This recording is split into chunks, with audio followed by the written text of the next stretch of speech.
Suicide culture was what we were speaking about on this program of Good Morning Sri Lanka, and it is an issue that's prevalent here in Sri Lanka.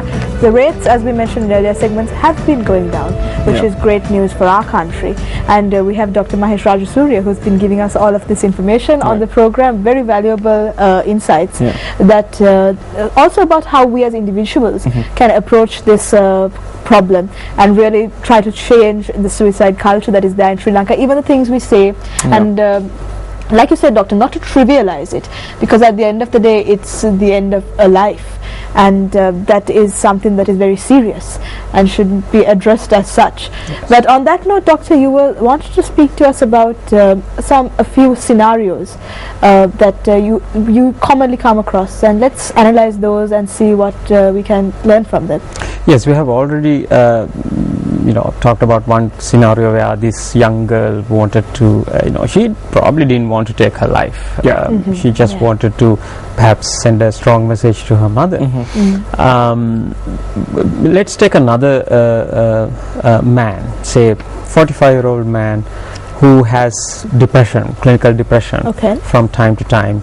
So when he gets depressed, he's very irritable, so it's very difficult to be with him when he's depressed. So this led to many problems in his marriage, and he finally ended up in divorce. And now he's alienated from even his children, because they also don't like him. He's irritable most of the time in his life, and they never had the father that they wanted. So now this man is divorced, alone, maybe he has no friends, he's having another bout of depression which is very bad, and every passing moment is agony for him. He's finding it very difficult to just spend the next minute. It's painful, and this man has no hope of being happy ever. So he feels as if the whole world is crumbling down, and there's no point in going on. So he decides to take his life, put an end to his suffering. So he plans a way to do it, and then he takes steps to achieve whatever he wanted to do, and then he may end up committing suicide. So this person, in contrast to the previous girl, is somebody who is in this end of the spectrum that we are talking about, who is really determined to kill himself, to die, to stop existing. So that person needs a lot of help to prevent this unfortunate outcome, because there are multiple factors affecting this course of action. So we need to treat his depression. We need to do something about his social isolation. Isolation is something that is very, very painful, that is makes people very, very vulnerable. So is there any person or institute or organization that he can link up with? Maybe his maybe his brother he has not spoken to for the last 10 years. He may give him a call, and we might encourage him to do that. This kind of a man would definitely most likely need admission to hospital to prevent suicide from happening in the next few days or weeks, and careful monitoring and treating his illness. And if he has any other medical condition, chronic medical conditions which are distressing or painful, is another risk factor of suicide. So he would need a lot of help to get out from this depression and to change his suicidal intention. But in contrast, if we again look at that girl, she doesn't need that much of input, long hospital admission, treatments and all that, because she probably doesn't have any mental illness. Now this is the difference with other countries. In many other countries, it's mainly the people with mental illnesses and social isolation, multiple stressors who commit suicide. But in Sri Lanka, the majority who commit suicide do not have depression or do not have any mental illness. The majority? The majority. Okay. The majority in Sri Lanka are not depressed. Who commit suicide Are not depressed. Okay. Do not have a mental illness. Do not have other serious risk factors.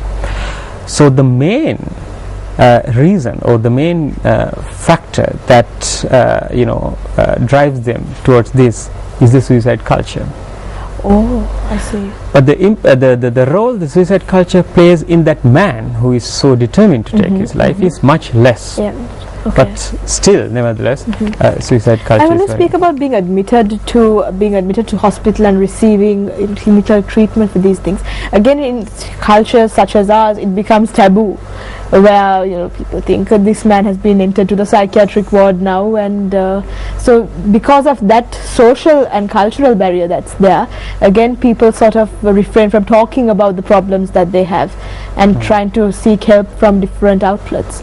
So in that case, if you do realize that someone is in need of help, how can you go approach it, and how can you go about getting the help that they need?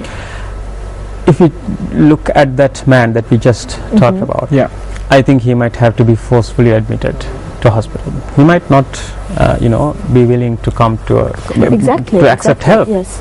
So you might have to forcefully admit him, but he hopefully would later appreciate what you have done for him. So, but we have to take that chance. We have to, force him, take him, and go and see a psychiatrist or a doctor. But on the other hand, a funny thing happens, although it's taboo to get admitted to a psychiatric unit, yes, I know, but we also see that people who are, on this end of the spectrum, who are not really determined to kill themselves, when they are admitted, that makes it even worse, because now their attempt is formally declared to be very serious because they're in hospital. Right. So this girl, whose dress was 950 rupees, whose sister's dress was 1050 rupees, is now very powerful. Now she is going back home as a kind of a heroine, and mother would be very careful next time not to bring a dress with a lower price tag. Yes, and she get it. May be the other sister who does all the housework and help mother and all that, and it's not the case all the time, but it may be. And this girl is the one who is always complaining, and she does this, and all the attention is paid to her. Doctors, nurses, and everybody, they counsel and tell others, now this girl is really hurt and under stress, and then be careful.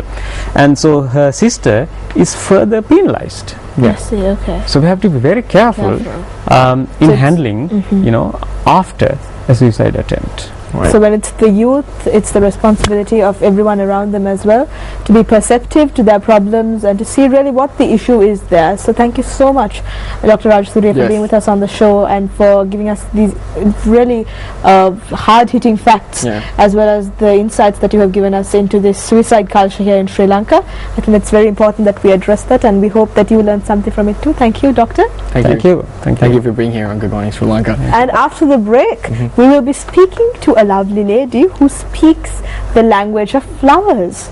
Jason, don't you want to learn that language? Yes, very much so I can serenade a girl. There we go. Alright, so after the break, stay with us on Good Morning Sri Lanka. We'll be back with another great segment.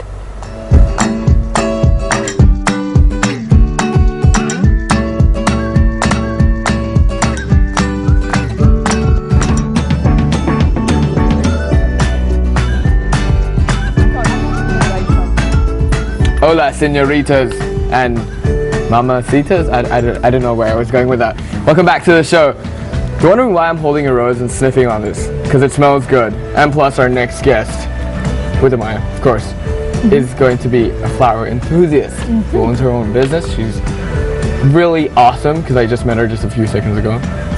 We have Dilshara Karnarada. Good morning to you. Good morning. Good morning. Glad to have you on the show, and we have some amazing stuff. And you brought down some lovely things for us here. Make some bouquets and stuff. So you are the proprietor of Bloom's Flower Shop. Yes. And this was opened up recently, was it? No, it's started a long time ago when I was a schoolgirl. Oh, wow. By my dad. Okay. it's just a small shop. He started as a hobby to grow flowers, and then we needed to come to Colombo to do our studies. Okay, so where were you before that? In Bandarweda. Okay, right. And most of my education was there, so I grew up with all this. Right. Oh, Yeah. Bandarweda is a lovely place to grow up in, I'm sure. Oh, And yes. the climate is lovely as well. It's so different. Yeah, not like Sri Lanka is at the moment, like Colombo especially. The So heat hot. can get to you. Yes, that's true. So, so from small days I had this thing about flowers, Right. and I used to go to my dad's shop, and but he was never around. They were always in Bandarweda. Right. But okay. the thing was, I used to always go around and ask my dad, "Can I work? Can I work?"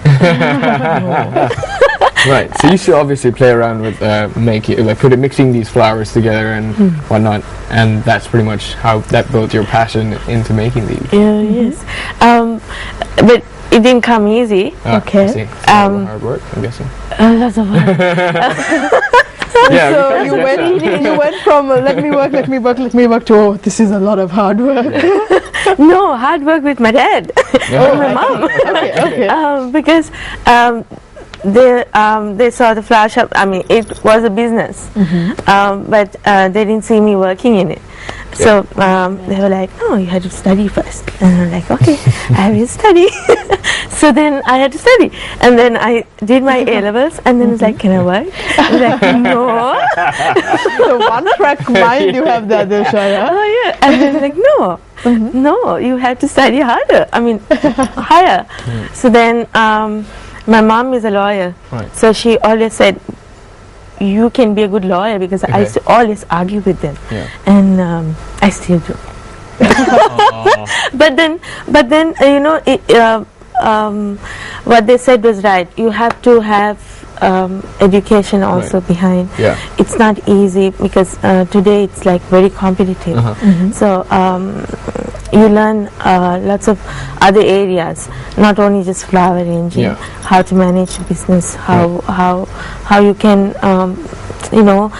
deal with clients, deal with the employees especially. Yeah. Because if you don't have a good staff to back you up, Yeah. it's very, very difficult. Right. Because it all depends on how we do the flowers, do it on time, do it according to the way the client wants it. Okay. So, and also they should always should feel at home, and they should always be able to reach us. Right. You know, we don't want to just sell a pot of flowers Yeah. which already arranged and kept in some freezer Yeah. and say, "Okay, bye." No, I hate that. Yeah. So lots of clients, when they come to my shop, they expect some bunches already packed up in some Yeah. cellophane. Just pick up and go. So you like to get to know your client first, and then